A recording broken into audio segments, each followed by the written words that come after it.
Kali ini kita akan mempelajari sistem sirkulasi darah dan limpa. Ya, sebelumnya saya mohon maaf karena tidak ada masuk kuliah, karena alhamdulillah Allah kasih saya amanah untuk mendapatkan anak ketiga saya, perempuan. Anak pertama dan kedua saya laki-laki, anak ketiga saya perempuan, yang lahir hari Senin kemarin pagi-pagi, jam 6:30 pagi. Ya, kita langsung sistem sirkulasi darah dan limpa.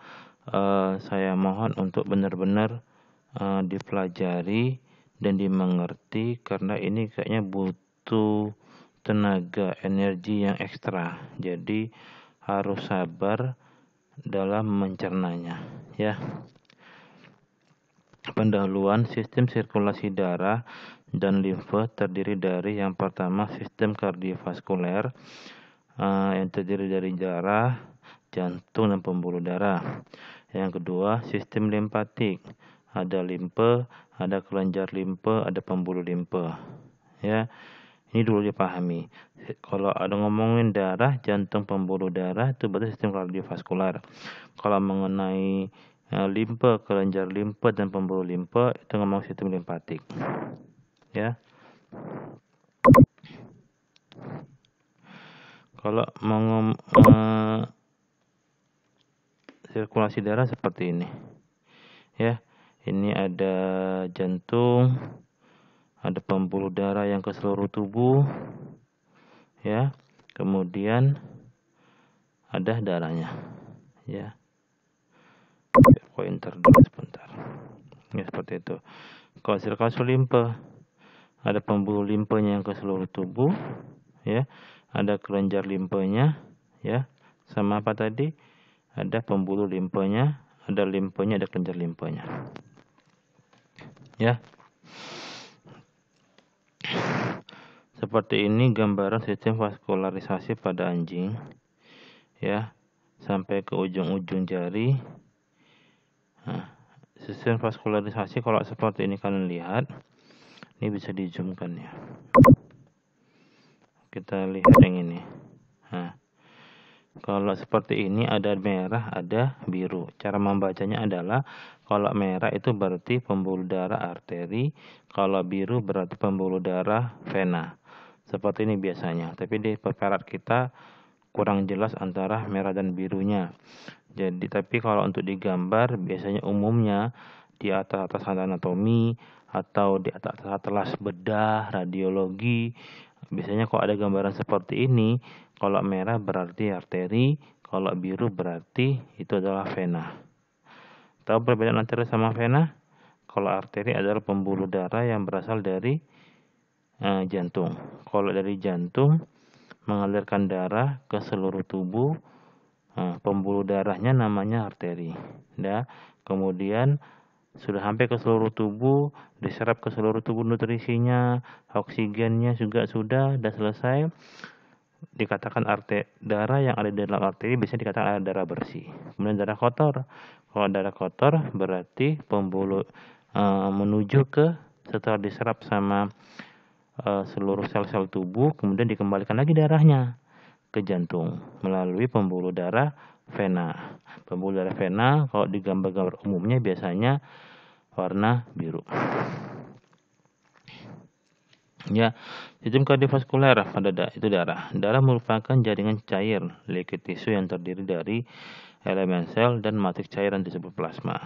Ya, darah jaringan cairannya ada, elemen selnya, matriks cairan juga ada. Fungsi darah, ya, mentransport gas oksigen dari paru-paru ke sel tubuh dan karbon dioksida dari sel tubuh ke paru-paru.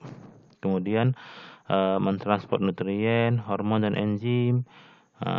Jadi ini mentransport oksigen dari paru-paru ke sel tubuh dan karbon dioksida dari sel tubuh ke paru-paru. Tadi saya bilang, jadi darah dari jantung ke seluruh tubuh membawa oksigen, bawa nutrien, bawa macam-macam, bawa nutrien. Kemudian sampai ke sel-sel tubuh. Sampai sel-sel tubuh akan banyak mengandung karbon dioksida ya. Kemudian dibalikkan lagi ke jantung, dari jantung ke paru-paru, dari paru-paru ke jantung lagi, dari jantung baru ke seluruh tubuh. Membantu mengatur keseimbangan asam basa, membantu mengatur temperatur tubuh, membantu mengatur konsentrasi cairan, ya. Membantu. Itu kok darah seperti itu, ya. Misalnya membantu mengatur temperatur tubuh, ya. Beberapa hewan itu kalau misalnya lagi dingin, maka dia testisnya akan semakin besar. Kenapa? Karena dingin. Jadi untuk menghangatkan bagian testisnya, ya. Membantu mengatur konsentrasi cairan, ya. Misalnya kalau itu di daerah dingin, biasanya kita jarang minum. Kenapa jarang minum? Karena tidak keluar energi atau tidak keluar air keringat kita, sehingga cairan keluar kurang, akhirnya kita pun juga kurang untuk minum, seperti itu. Itu juga salah satu fungsi darah.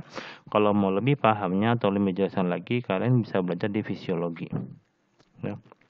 Kalau di anatomi, hal seperti ini cuma sekilas saja.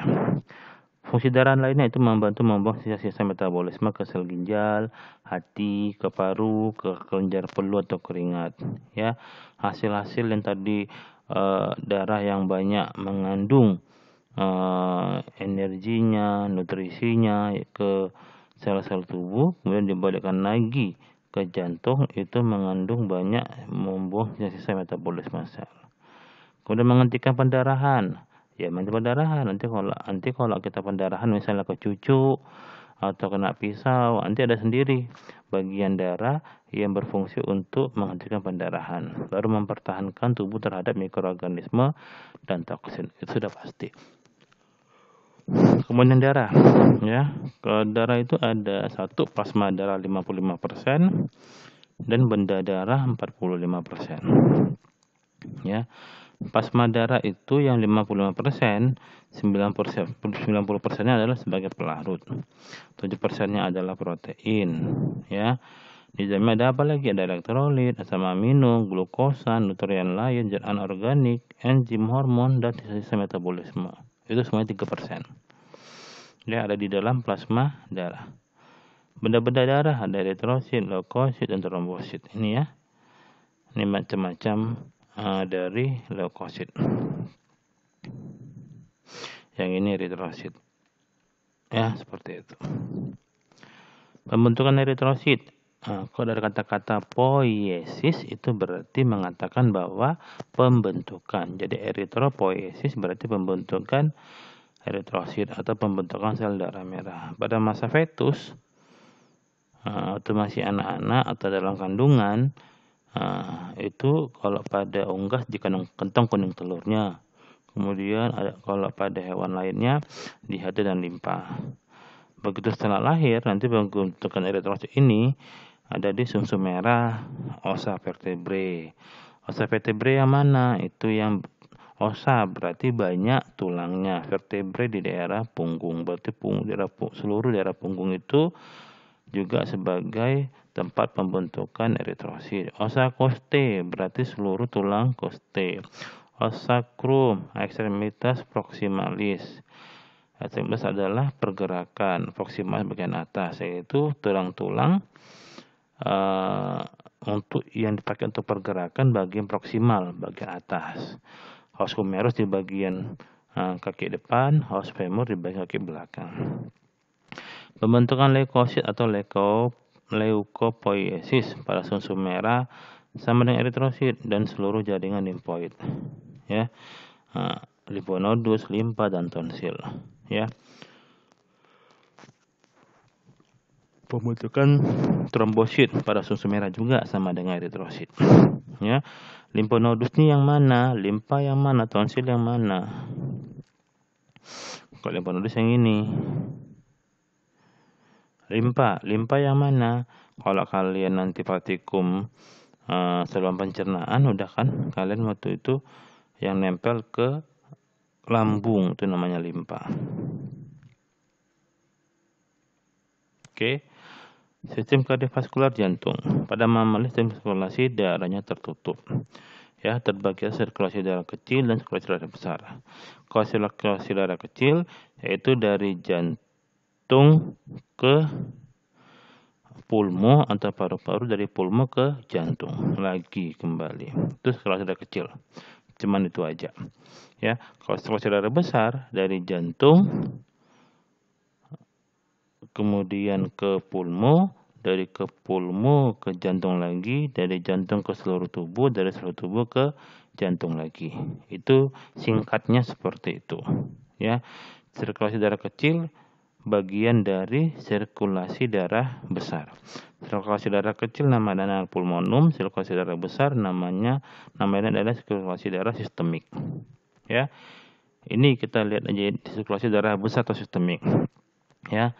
Dari jaringan tubuh atau sel-sel tubuh, ya, dia akan menuju ke jantung melalui vena cava cranialis yang dari kepala dan vena cava caudalis yang dari bagian belakang menuju ke atrium dexter.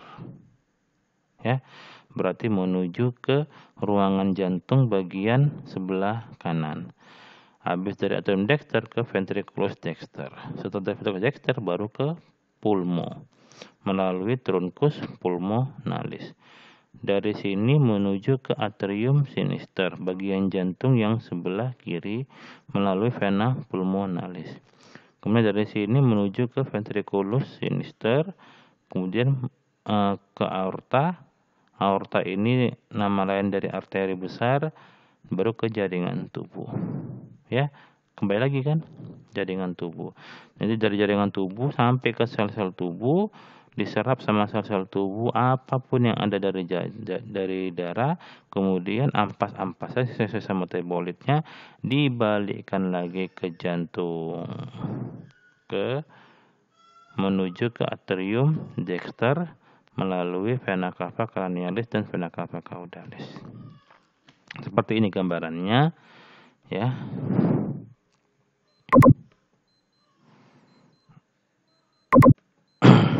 Tadi ini vena cava caudalis atau inferior vena cava cranialis atau superior vena cava, ya. Ini yang dari kepala, ini yang dari belakang menuju ke atrium dexter. Atrium dexter kemarin tadi katanya kan? Nah, atrium dexter.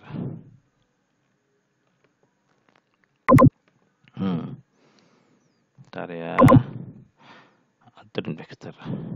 Ini udah kebuka atrium dexternya, udah dipotong ini atrium dexter. Jadi nampak ruangan jantung atrium dexter. Ini posisi hewannya telentang. Atau kalau manusia, ini posisinya manusia lagi menghadap ke kita. Ya. Kalau saya tengok layarnya ini misalnya itu ada manusia, jantungnya manusia, orang yang dengan jantung seperti ini menghadap ke saya. Tapi kalau ini hewan yang posisinya lagi di atas meja, berarti ini hewannya lagi dalam keadaan telentang. Ya. Tadi dari vena cava caudalis, vena cava cranialis menuju ke atrium dexter.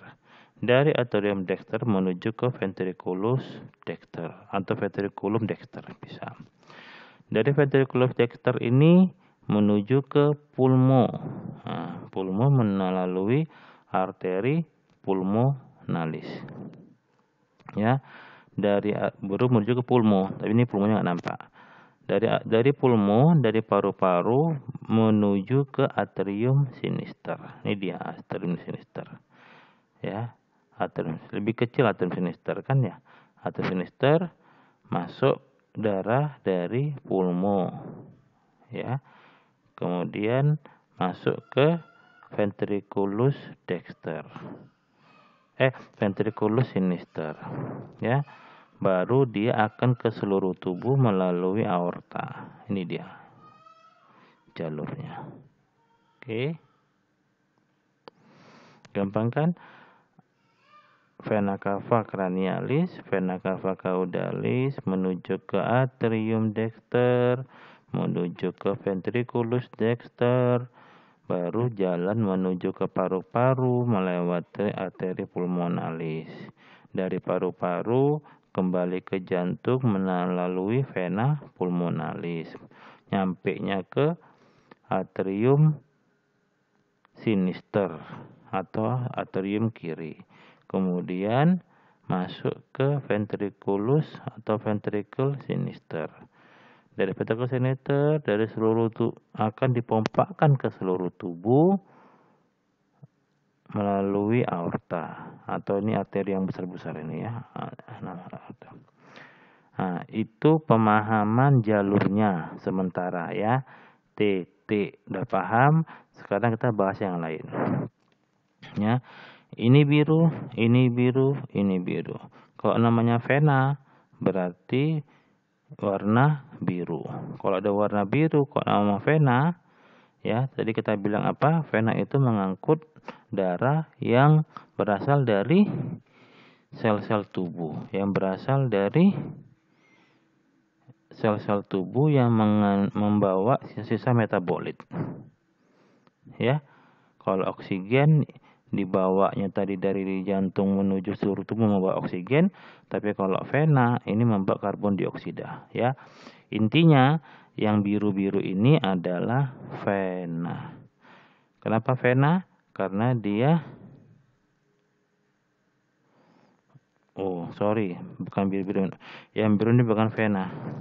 Ya, yang biru ini adalah vena. Oke, sorry, saya ulangi lagi. Yang biru adalah vena biasanya, ya. Vena biasanya biru. Tapi ini kenapa arteri? Yang ini vena juga. Ini namanya arteri pulmonalis. Ulangi lagi ya. Susah ya. Enggak susah sih, gampang sebenarnya. Ya.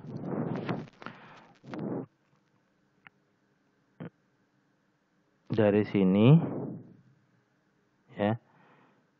Oke, ya. Kita ulangi lagi. Ya.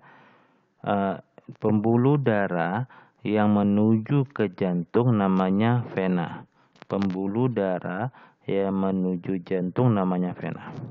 Ya, kita lihat ini pembuluh darah menuju jantung, vena cava inferior atau vena cava caudalis. Ini pembuluh darah menuju jantung, vena cava yang dari kepala, vena cava cranialis. Yang namanya vena berarti pembuluh darah yang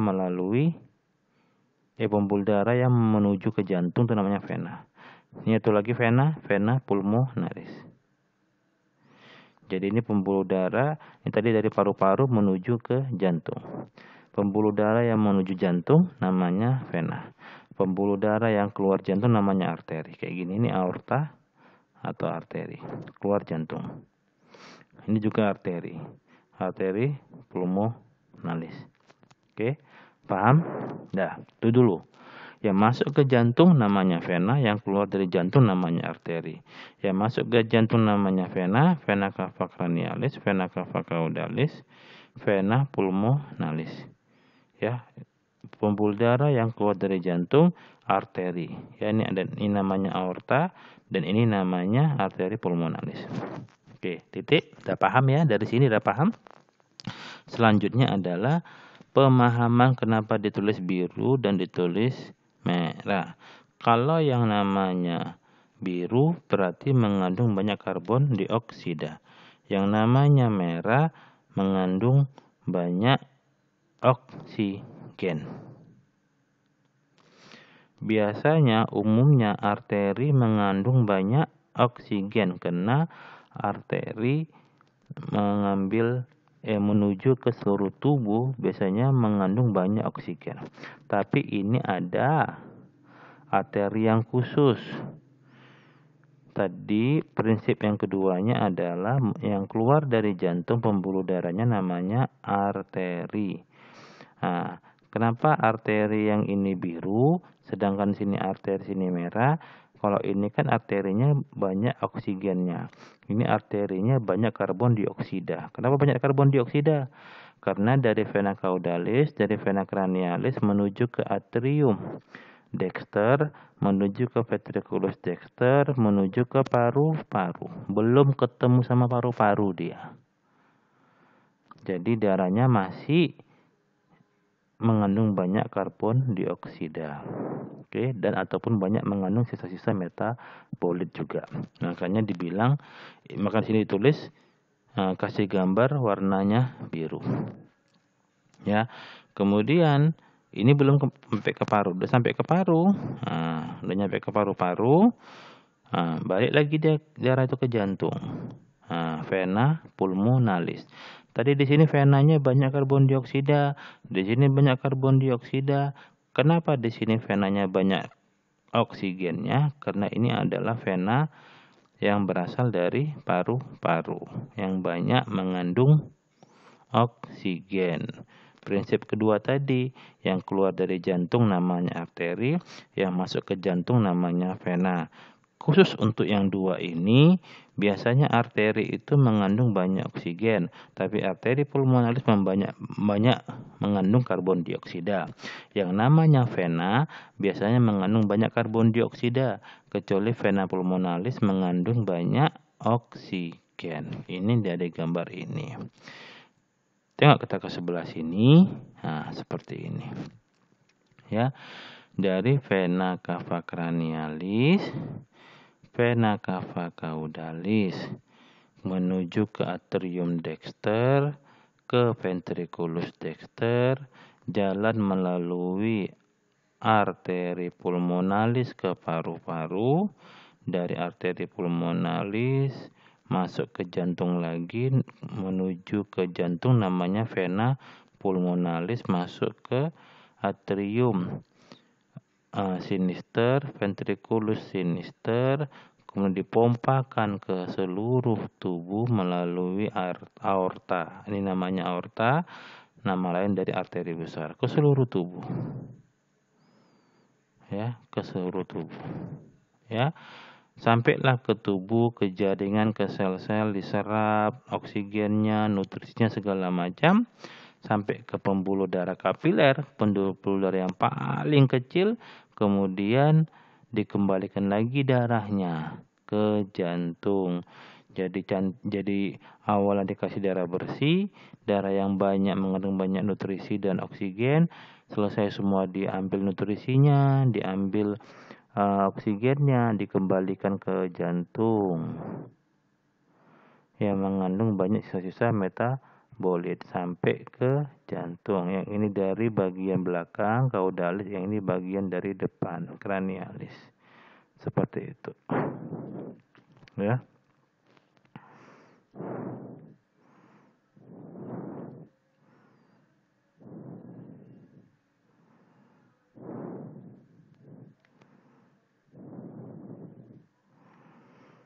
Oke, ini sirkul darah kecil pulmonum, ya. Ventriculus dexter menuju ke pulmo, melalui truncus pulmonalis, baru ke atrium sinister melalui vena pulmonalis. Sama gambar sama tadi ini, tapi ini dibuat kecil aja, ya.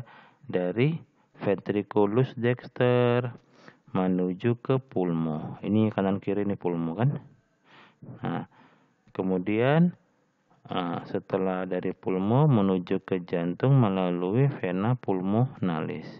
Kadang ini disebut samanya arteri pulmonalis atau disebut juga sama truncus pulmonalis. Ya, seperti itu.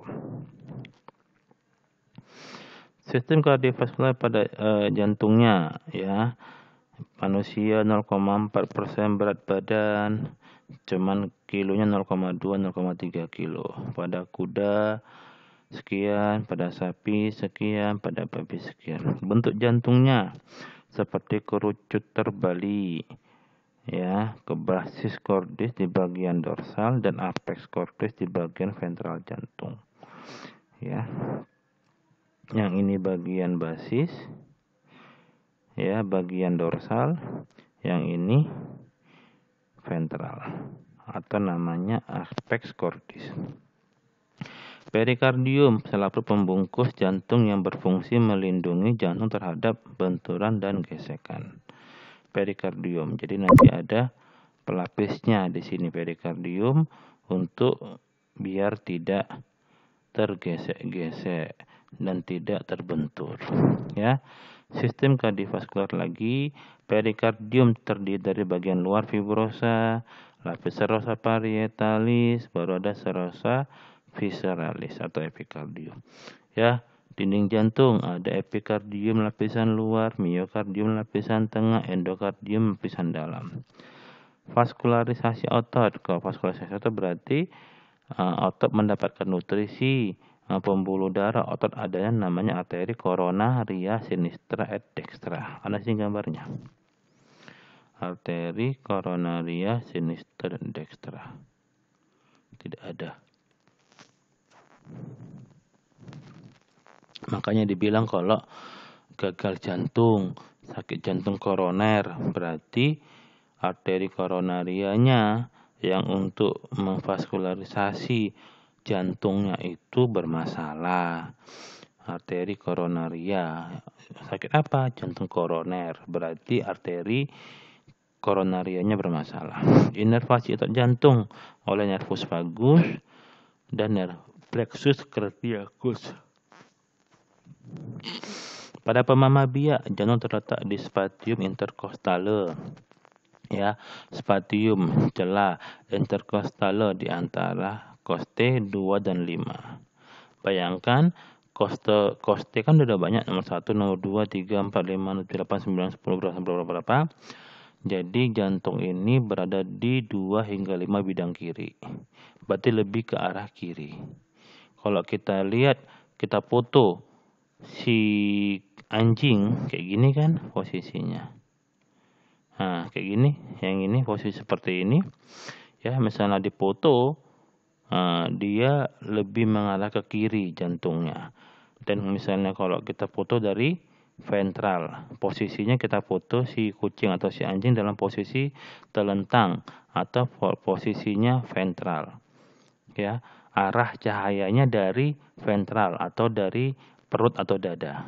Ya, kalau misalnya cahaya sinar X-nya itu berasal dari lateral, berarti dari kita ambil posisinya si anjing itu dari posisi kiri atau kanan atau posisinya miring ya, posisinya miring. Nanti kita dapat lihat ya coste 2 hingga 5. Intercostale 2 hingga 5. Ini penting ya, seperti ini. Kenapa pentingnya seperti ini? Untuk nanti kalian mata kuliah radiologi. Jadi kalau nanti kita lihat jantungnya kok pas di tengah-tengah ya, nah, ada bermasalah. Sebenarnya jantung itu lebih mengarah ke sebelah kiri. Terus kita tengok jantungnya itu berada di coste 2 dan 5 biasanya. Ini pada hewan pemamah biak ya, sapi dan ruminansia. Kita tengok costenya kok di 3 sampai 7. Nah, berarti ada sesuatu. Ya, seperti itu. Itu pentingnya, makanya saya bilang kemarin anak wali saya mau mengambil radiologi nggak saya kasih. Kenapa nggak saya kasih? Karena anatomi 2-nya kurang. Ya. Tuh.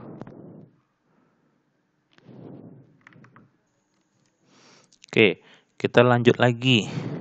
Ya, lanjut lagi ada sulcus coronarius membagi jantung, atrium dan ventriculus. Sulcus coronarius. Nomor 9. Sulcus coronarius. Ini sulcusnya. Ya, membagi jantung antara atrium dan ventricle, ya. Jantung itu ada 4 ruangan. Yang di atas 2 ruangan, yang di dorsal 2 ruangan, di ventral 2 ruangan. Jadi ada sulcus coronarius yang membagi antara yang bagian atas ada 2 ruangan, semua namanya atrium. Yang di bagian bawah ada 2 ruangan yang namanya ventricle.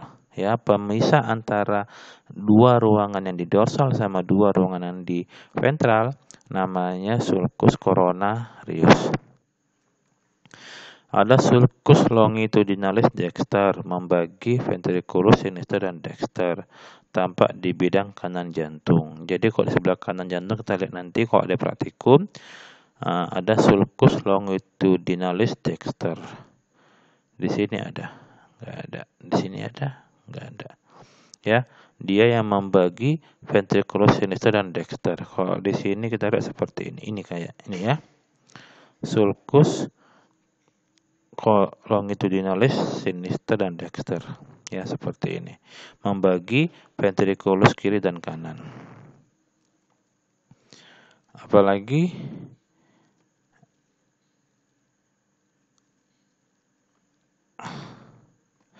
yang sulcus longitudinalis dexter tampak di bidang kanan jantung, sulcus longitudinalis sinister nampak di bidang kiri jantung. Ada ligamentum arteriosum, merupakan ligamentum yang menghubungkan truncus pulmonalis atau arteria pulmonalis dengan aorta. Pada masa fetus, ligamentum arteriosum ini merupakan satu saluran yang disebut ductus arteriosus. Ada di sini ligamentum arteriosum. Ligamentum arteriosum ini ya. Ya, ini arteri yang coba tengok dulu. Kurang jelas ini gambar. Ya. Nomor 8 biasanya ini sebagai ligamentum arteriosum. Coba kita lihat yang di sini. Ini dia. Sini ada arteri pulmonar. Tadi kan ligamentum arteriosum adalah ligamentum yang menghubung antara arteri pulmonalis dengan aorta. Mana dia?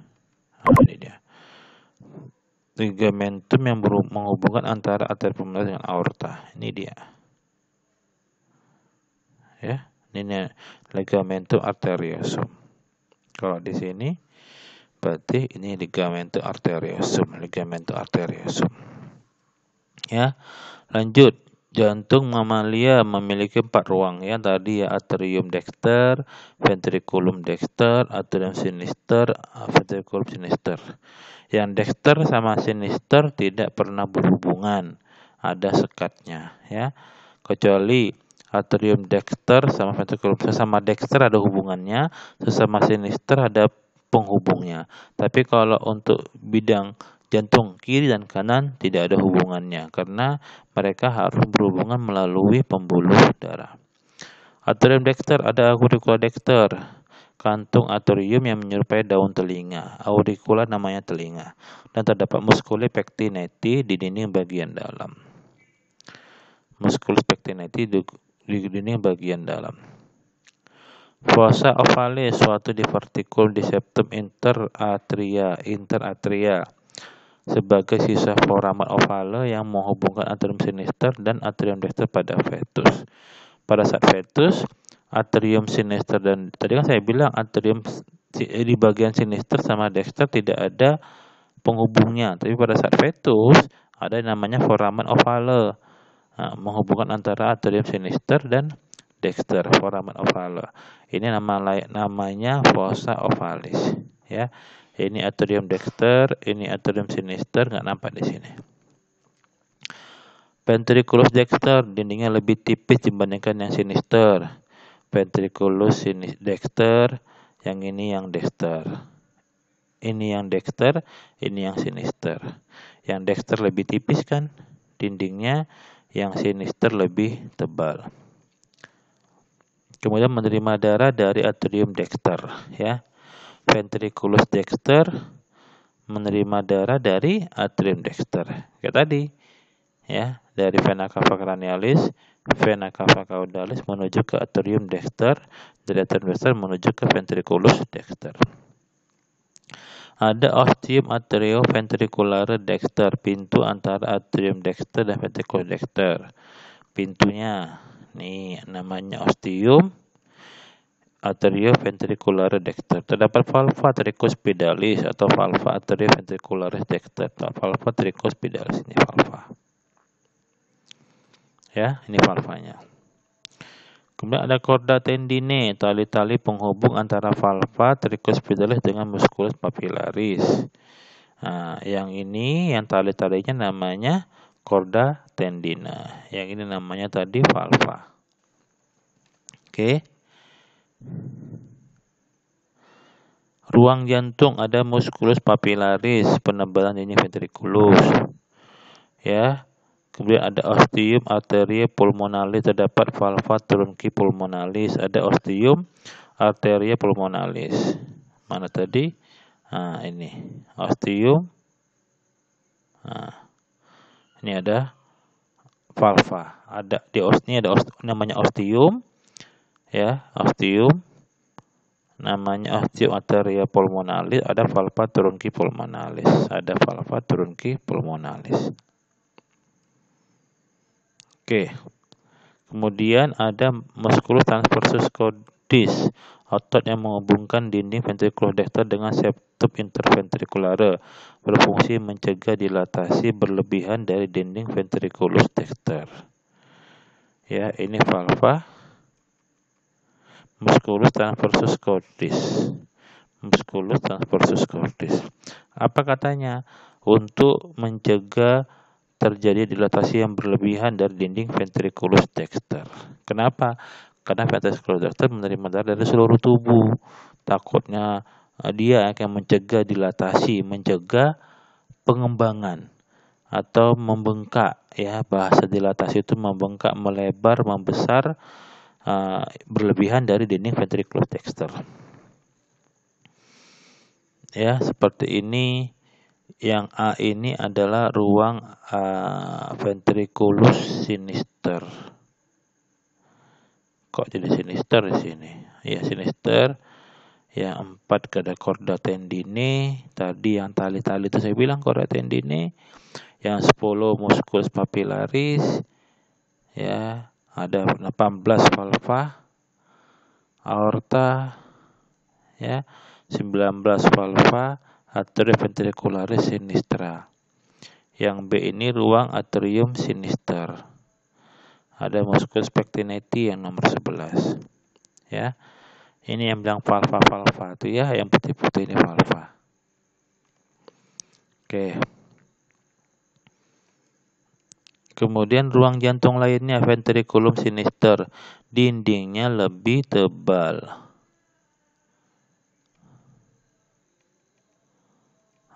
Ini tadi yang sinister, ini yang dexter. Lihat dari sini aja ya. Nah, ini yang sinister. Lebih tebal dari ventriculus yang dexter. Menerima darah dari atrium sinister. Kan menerima darah dari atrium sinister. Menerima darah dari atrium sinister. Ini atrium sinister menuju ke ventriculus sinister. Oke. Kemudian ostium arterioventriculare, lubang sinister, terdapat valva bicuspidalis. Valva arterioventricularis sinister. Mana valvanya? Ini valvanya. Oke, ada ostium aorta yang menuju ke aorta. Ostium aorta. Ini aorta kan ini kan? Nah, nggak nampak ostiumnya. Nggak nampak valvanya, nggak nampak ostiumnya. Terus nama valvanya valva semilunaris aorta. Ada musculus papillaris ya, biasa di dinding jantungnya ada chorda tendine. Chorda tendine tadi mana? Chorda tendine tadi tuh nih. Nah, yang tali-tali. Yang putih-putih ini valva yang ada tali-talinya, ini namanya chorda tendine.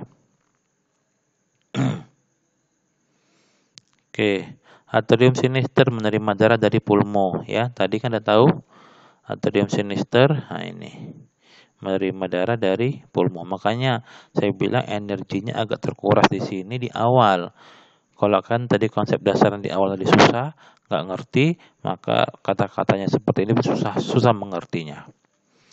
Terus menerima darah dari pulmo melalui vena pulmonalis. Ada ostium atrioventricularis sinister. Ostium yang lubangnya tadi itu salurannya melalui atrioventricularis sinister. Ya, ini. Nampak ostiumnya ya, yang hitam-hitam tuh. Oke. Sistem kardiovaskular saraf pembuluh darah. Pembuluh darah bular dari ada arteri, ada vena, ada kapiler. Arteri jika banyak disebut arterie. Vena, V jika banyak disebut vene.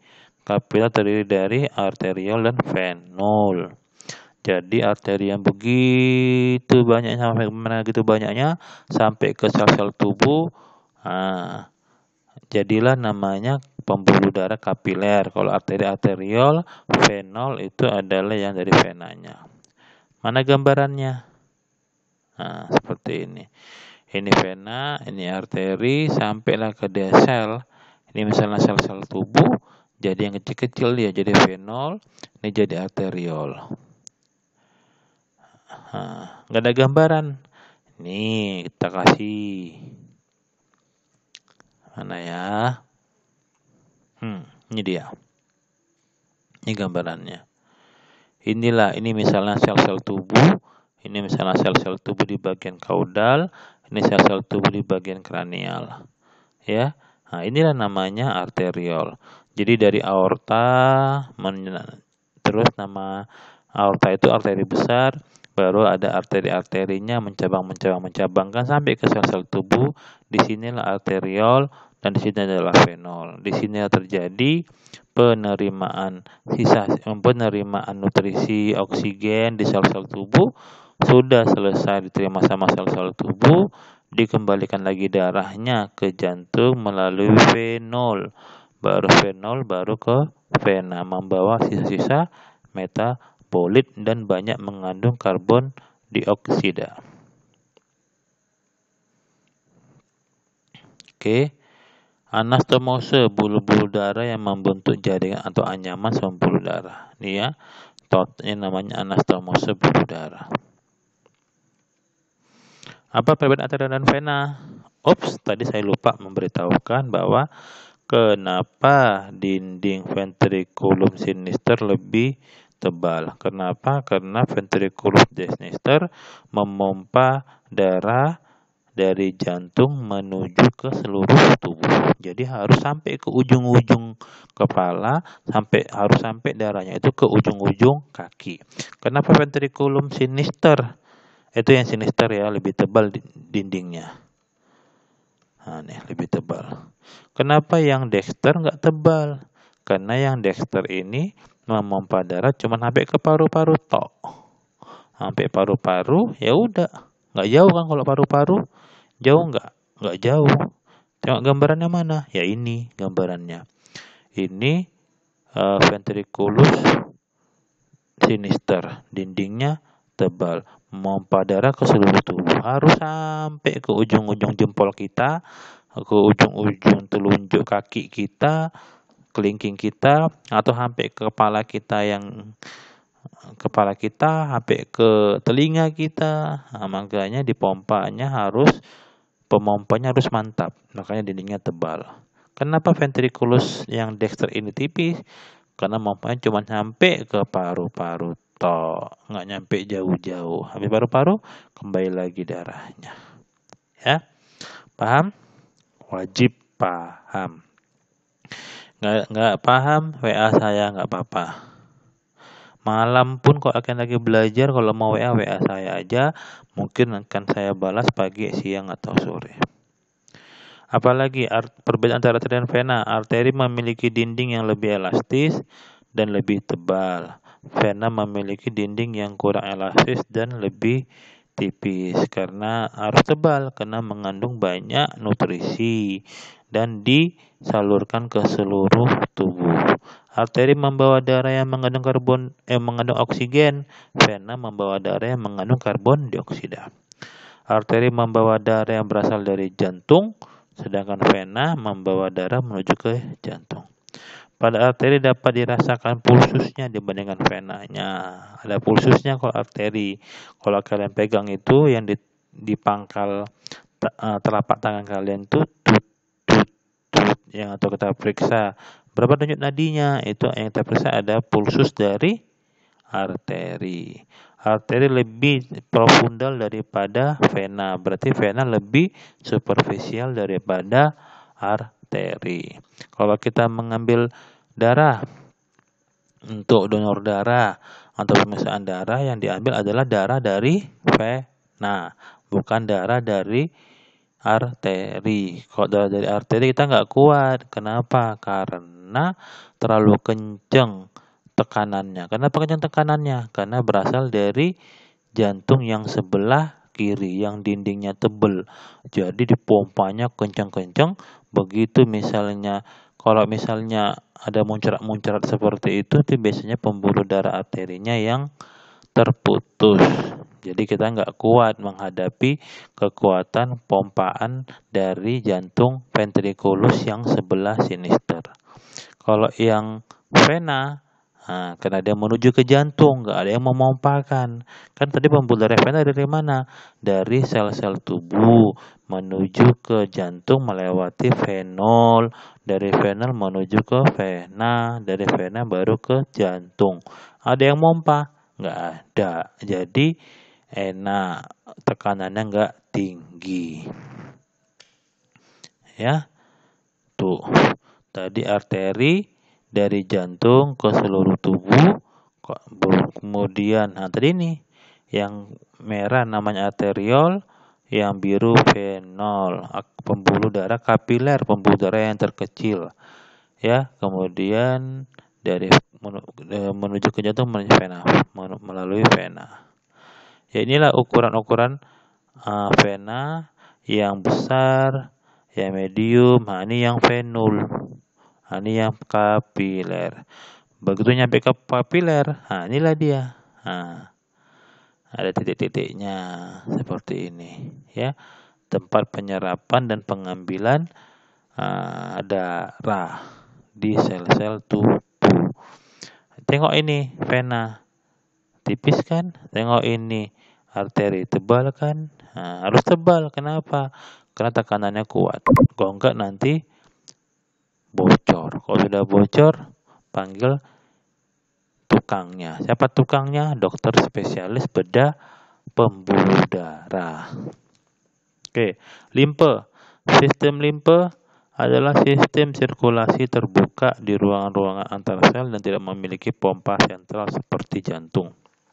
Ya, nggak ada pompanya. Tadi kan udah saya kasih tahu gambar kan, nggak ada pompanya. Jadi kalau jantung ada pompanya di sini ke pembuluh darah. Kalau limpe tidak ada. Mengumpulkan kelebihan air dan protein dari cairan yang merendam seluruh sel-sel tubuh dan kemudian dialirkan kembali ke aliran darah. Kalau ada kelebihan air, kelebihan protein, cairan yang merendam sel-sel tubuh itu diambil sama pembuluh darah limpe. Kemudian mentransfer lemak dari usus ke aliran darah, memfilter dan memusnahkan mikroorganisme dan substansi asing lainnya. Ya, sistem limpe ini biasanya berhubungan dengan sistem kekebalan tubuh dan melindungi tubuh dalam jangka panjang terhadap mikroorganisme dan substansi asing lainnya. Kalau kalian bilang kayak almarhum Ibu Ani Yudhoyono, kemudian almarhum Ustaz Arifin Ilham, ini kena kanker kelenjar getah bening, kena kanker sistem limpatis. Sistem limpatis adalah sistem kekebalan tubuh. Kekebalan tubuhnya yang diserang. Kalau sudah diserang seperti ini, kena kanker seperti ini, di kemonya harus di kemo yang steril. Di Aceh belum ada. Ya, kalau orang kena kanker kelenjar getah bening di Aceh harus ke Medan. Di Medan pun cuma ada 2 rumah sakit yang mempunyai kemoterapi khusus kena kanker kelenjar getah bening. Ya, kalau kemo-kemo yang lain bisa rame-rame di kemo, tapi kalau kena kanker kelenjar getah bening harus sendirian di kemo. Kenapa? Karena tidak boleh terkena infeksi.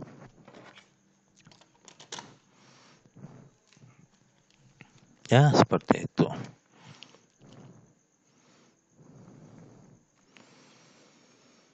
Komponen utama sistem limpe, ya, ada kayak tadi ada kapilernya, arteri dan vena. Di limpa pun juga ada kapilernya. Kalau tadi jantung itu sistemnya berputar-putar, ya, dari jantung dipompa menuju sel seluruh tubuh, dari seluruh tubuh dibalikkan lagi ke jantung. Kalau komponen utama sistem limpa, dia dari kapilernya dulu, mengumpulkan kelebihan cairan di daerah ekstraseluler jaringan. Ya, ini kapiler limpe, ini kapiler limpe, masuk ke pembuluh limpe, membawa cairan limpe dari kapiler limpe ke aliran darah melalui vena cava. Seperti ini. Ini ada limfonodusnya, limfonodus.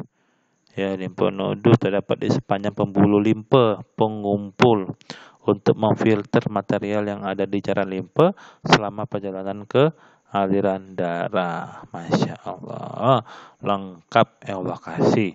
Kemudian tonsil, menghancurkan benda asing yang masuk melalui alat respirasi dan alat digesti. Ya, lengkap semua. Ya, dikumpulkan, dibawa, kemudian difilter dan dihancurkan kalau untuk terjadi infeksi. Ya, kemudian limpa akhirnya masuk ke limpa. Limpa ini adalah organ limpa memfilter benda asing dari darah, menghasilkan limfosit, fagosit, menyimpan eritrosit dan melepaskan darah ke tubuh pada kasus perdarahan hebat. Berarti limpa ini juga kalau ada perdarahan mereka yang berperan untuk menghentikan pendarahan. Ya. Lengkap. Kemudian utama ada kelenjar timus membentuk antibodi pada bayi, ada aggregated lymph node seperti Peyerped, gut associated lymphoid tissue bereaksi terhadap antigen di usus dengan menggertak sel-sel plasma mensekresi antibodi. Ini adalah komponen-komponen utama sistem limpe. Jalur sirkulasi limpe. Sirkulasi limpe dari bagian kranial tubuh mengalir dari pulmo dan dari bagian jaringan tubuh masuk ke dalam vena subclavia dextra dan sinistra dan berakhir masuk ke vena jugularis dan sinistra dan dextra. Ada sini gambarnya? Enggak ada. Seperti ini dia. Ini limpe.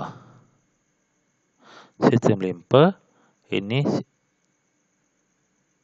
tengok ya, ini vena ya, vena. Vena akhir atau kapiler. Ini arteri ya. Seperti ini ya, kalau tadi dibesarin ya. Yang tadi kita ngomongin masalah arteriol sama venol. Ini adalah akhir dari arteriol, pembuluh darah kapiler yang arteri ya. Ini pembuluh darah vena yang kapiler namanya venol. Ini di sel-sel tubuh ini ada sistem limfatiknya. Seperti ini. Ya. Tadi kita lihat, ini kan ada tanda-tanda panahnya ini. Ini mana tadi gambarnya yang enak kita lihat. Tadi mana ya? Tadi ada tadi gambarnya. Ini dia. Ya, ini vena, ini arteri. Jadi sinilah prosesnya terjadi. Proses apa? Ini tadi. Ya. Seluruh cairan limpe dari bagian kaudal tubuh hewan dan sisi kiri tubuh mengalir ke dalam ductus thoracikus dan bermuara ke dalam sistem vena, itu vena subclavia sinistra, lalu ke vena jugularis sinistra. Ya, seperti itu. Cairan limpe yang berasal dari sisi kanan tubuh melalui ductus lymphaticus dextra dan akhirnya bermuara ke dalam vena subclavia dextra lalu menuju ke vena jugularis dextra. Ya, limpe pun juga punya katup atau valva atau valvula. Selama perjalanannya cairan limpe mengandung limfosit ya yang diambil dari limfa. Organ limfa organ yang menempel pada lambung, pada lambung. Ya. Kan ada tuh kok di Medan sate Padang mendekati limpa. Nah, itu ada. Kemudian ketika cairan limpa melintasi kelenjar limpa, partikel-partikel asing dan bakteri-bakteri akan dihancurkan atau dimusnahkan oleh limfosit. Ya, seperti itu. Ini dia. Ini yang sistem kapilernya. Ya, tadi arteriol, ini venol, ini kapilernya dari limfa. Ini yang diperbesar, mau lebih sederhananya seperti ini. Ya, ini kapiler limpa, ini yang merah-merah kapilernya arteri, ini kapilernya vena, venol, ini arteriol. Ya, di sini terjadi pembuluh darah, terus pengambilan mikroorganisme atau benda-benda asing melalui kapiler limpanya. Aliran limpa dipengaruhi oleh tekanan otot kerangka di sekitar pembuluh limpanya. Ya, otot kerangka. Tekanan negatif di dalam toraks selama inspirasi. Ya, kontraksi yang teratur dan kuat dari pembuluh limpa karena di sepanjang pembuluh limpa mempunyai valvula sehingga dapat menjaga arus balik. Ya, bagus dia sudah ada valvulanya sehingga tidak mencegah arus balik. Putus arteri yang berjalan berdekat dengan pembuluh limpa. Kemudian kontraksi otot polos pada dinding pembuluh limpanya. Sama, ya, arteri, vena juga otot polos. Ya, ini ada beberapa organ limfoidnya. Kalau kita mau lihat, kalau di manusia, misalnya kalian lagi sariawan di mulut, coba tolong raba di sebelah medialnya mandibula kalian, kadang itu bengkak. Gigi kalian sakit, paling agak bengkak di situ. Nanti kalian agak ada yang bengkak-bengkak di bagian dada, nanti bagian di daerah ketek ini juga ada limfonodul. Nah, itu juga nanti bengkak. Kadang ada juga di bagian kaki, ya, seperti itu. Oke, terima kasih. Ini yang dapat saya sampaikan. Lebih kurang saya mohon maaf. Nanti kalau ada pertanyaan bisa WA ke saya langsung. Kalau malu-malu langsung bisa juga melalui di grup. Ya, terima kasih. Kita tutup doa kepada majelis. Subhanakallahumma bihamdika asyhadu alla ilaha illa anta astaghfiruka wa atubu ilaik. Assalamualaikum warahmatullahi wabarakatuh.